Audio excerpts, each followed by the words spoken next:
Hello friends, welcome to our YouTube channel. In this video, we will learn XLOOKUP formula, as we have employee ID column, and all remaining details.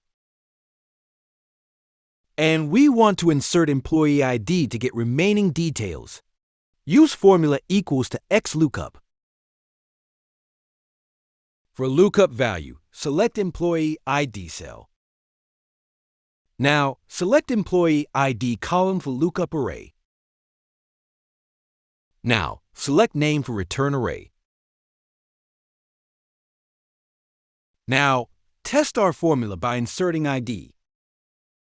We get same result as VLOOKUP. Now, I drag formula to right side. Now, again test our formula. You can see we get remaining details as well. But if you focus on result, you will find issue. In order to get exact result, we need to make few data constant. So, again, use formula. XLOOKUP. First, select employee ID cell. Then, make it constant by F4 due to unique key. Now, select employee ID column. Again, make it constant by F4 due to ID data. Finally, select name, but we don't want to make constant. Now, drag formula to apply on right side. Now, again, test our formula. We simply need to insert employee ID and we'll get result.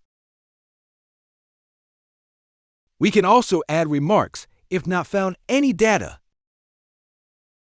We simply need to add remarks after formula. Use inverted comma for remarks.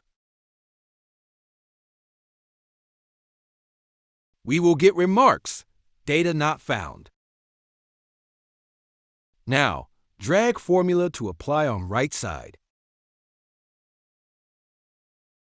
We again use formula to test results. This is how we can use XLOOKUP instead of VLOOKUP.